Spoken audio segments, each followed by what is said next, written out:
क्योंकि ये जो धाराएं हैं सबके नंबर चेंज कर दिए।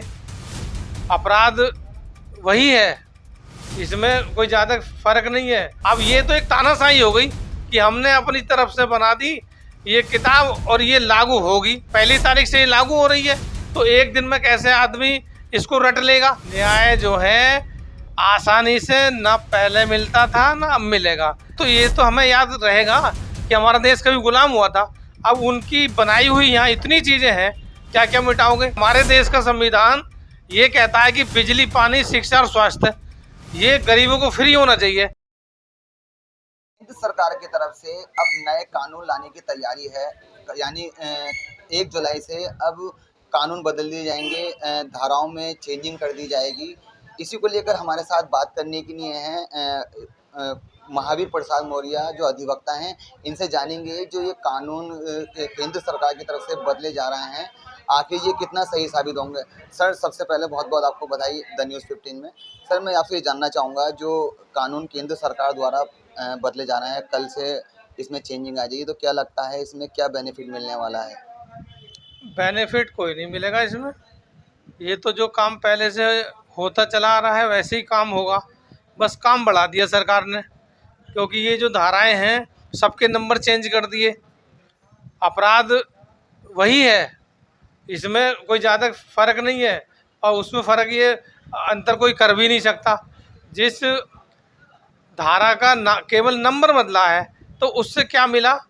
और दूसरी बात यह है कि हमारे देश में जितने भी प्रदेश हैं, हर 50 किलोमीटर 100 किलोमीटर चल के हमारी भाषा बदल जाती है। तो एक भाषा में अगर आप इसको बनाए हैं तो ये तो वैसे ही जो है फेल हो गया। क्योंकि दूसरे कई प्रदेश ऐसे हैं जहाँ पर हिंदी लोग जानते ही नहीं, तो हिंदी में बनाने से इसमें कोई फ़ायदा नहीं है। ये जो पहली बनी हुई थी हमारी IPC, CRPC और एविडेंस एक्ट, वो सब सही थे।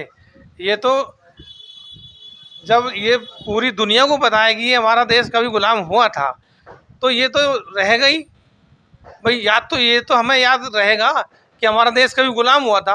अब उनकी बनाई हुई यहाँ इतनी चीज़ें हैं, क्या क्या मिटाओगे। अभी तो बिल्डिंगें इतनी है यहाँ पे, इस देश के अंदर अंग्रेज़ों की बनाई हुई इतनी बिल्डिंग है कि आप ख़त्म करते करते भी मतलब कई सौ साल लग जाएंगे।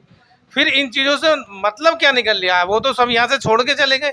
अगर बिल्डिंगें हैं तो हमारे काम आ रही हैं, हमारे ऑफिस चल रहे हैं उसमें। तो जो काम जनता के हित में होने चाहिए, क्योंकि हमारे देश का संविधान ये कहता है कि बिजली, पानी, शिक्षा और स्वास्थ्य ये गरीबों को फ्री होना चाहिए। इस पे सरकार कोई ध्यान नहीं दे रही। अब ये तो एक तानाशाही हो गई कि हमने अपनी तरफ से बना दी ये किताब और ये लागू होगी। भाई लागू तो आप करवा ही दोगे, सरकार में बैठे हो, लेकिन जनता से जनता का भी तो मत लेना चाहिए था कि हम ये करने जा रहे हैं। और पुरानी वाली किताबों से ये नुकसान है और नई वाली से ये फ़ायदा है। तो इसके लाभ हानि पे कोई चर्चा नहीं हुई, बस जनता पे थोप दी।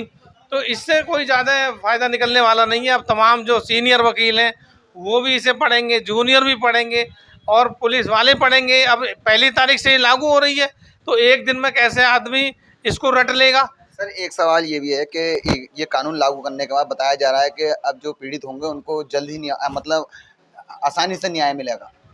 न्याय जो है आसानी से ना पहले मिलता था ना अब मिलेगा। न्याय की तो मिलने की जो है वो व्यवस्था ही अलग है। पहले इस देश के अंदर जो है ईमानदारी लानी पड़ेगी। हर तीसरा आदमी हमारा बेईमान है, तो फिर आप न्याय जल्दी कैसे दे दोगे। अब जैसे मान लो ये इन्होंने किताब बना दी कानून की, ठीक है बना दी। अब 1 तारीख को अगर कोई FIR दर्ज होने के लिए तहरीर आती है तो वो इतनी जल्दी कैसे पता लगाएंगे कि अभी इस धारा की जगह कौन सी धारा हम लिखें। तो ये तमाम पूरा सिस्टम जो है ना ये फेल हो जाएगा। अभी बहुत दिन में लाइन पर आएगा ये, और ये इससे कोई ज़्यादा फ़ायदा मिलने वाला नहीं है। हमें जो है बाबा साहब डॉक्टर अम्बेडकर ने कहा है कि संविधान चाहे जितना अच्छा हो, अगर उसे चलाने वाले अच्छे नहीं हैं तो वो संविधान अच्छा साबित नहीं हो सकता। और संविधान चाहे जितना खराब हो, उसको चलाने वाले अच्छे लोग हैं तो संविधान अच्छा साबित होगा। तो ये तो चलाने वालों की सोच के ऊपर निर्भर करता है कि आप देश को कैसे चलाना चाहते हो, देश की जनता को न्याय कैसे देना चाहते हो। तो ये ऐसे इन चीज़ों से कोई फ़ायदा नहीं होगा। ईमानदारी कैसे आएगी, इस पे नेताओं को रिसर्च करना चाहिए।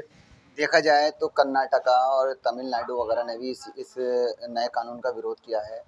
तो बताया जा रहा है कि इसमें कुछ जो मतलब हिंदी और इंग्लिश को लेकर कुछ बात चल रही है, तो क्या फ़र्क बैठने वाला है इस चीज़ को लेकर? फ़र्क बैठेगा, और अगर जनता जागरूक हुई, देखो विदेशों में अगर जनता को विश्वास में लिए बिना तेल के भी दाम बढ़ा दिए तो वहाँ के लोग ना अपनी गाड़ियाँ सड़कों पर खड़ी कर देते हैं। कोई वहाँ पे जो है विरोध करने का अपना तरीका अलग है, लेकिन हमारे देश की जनता भी जागरूक नहीं है।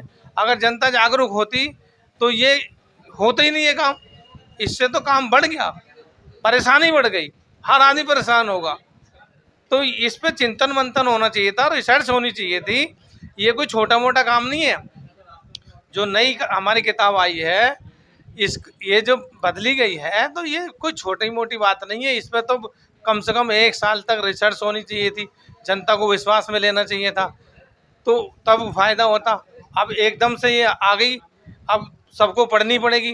पुलिस वाले अलग पढ़ेंगे, वकील लोग अलग पढ़ेंगे, जज लोग अलग पुलिस पढ़ेंगे। वालों की बात की जाए तो ये बताया इस कानून से पुलिस वालों की पावर ज़्यादा बढ़ जाएगी और वकीलों की मतलब बताते हैं कि वकीलों की इतनी पावर नहीं होगी इस कानून को लेकर। पावर जो है पहले भी पुलिस वालों की कम नहीं थी। वो चाहें तो छोटे से छोटे मुकदमे में जेल भेज दें, और वो चाहें तो 302 में भी जो है थाने से भेज दें। पुलिस की पावर तो पहले भी जो है अनलिमिटेड थी, आज भी है। ये तो जितने भी कानून बनेंगे सब गरीबों के लिए होंगे, गरीब ही परेशान होगा। कानून गरीबी के लिए होता है, बस गरीब सुधर जाए तो समझ लो सब काम ठीक हो जाएगा।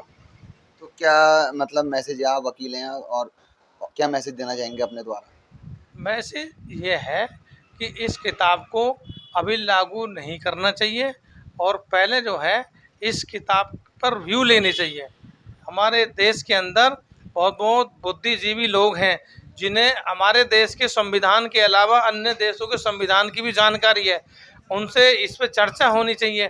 तो ये ज़रूरी हो तो मतलब लागू की जाए, अगर ज़रूरी नहीं हो तो क्या ज़रूरत है। ये तो एक तानाशाही हो गई कि आपने अपनी मर्ज़ी से ये किताब बना के और जो है थोप दी जनता के ऊपर।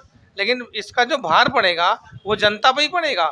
महंगाई जब बढ़ती है तो सबसे छोटे आदमी पे ही असर पड़ता है, बड़ों पे नहीं पड़ता। जैसे डॉक्टर हैं वो अपनी फीस बढ़ा देंगे, और जितने व्यापारी हैं वो जिस रेट में सामान लेके आ रहे हैं उससे ज़्यादा में बेचेंगे, उन पर क्या फ़र्क पड़ा। लेकिन कौन परेशान हुआ, कौन पीड़ित हुआ? केवल आम आदमी। बहुत बहुत शुक्रिया आपका। तो देखा महावीर प्रसाद मौर्य अधिवक्ता का कहना है कि इसमें जिस नुकसान जो है वो केवल जनता का है। मैं अपने सहयोगी तैयब के साथ फराज खान, द न्यूज़ 15।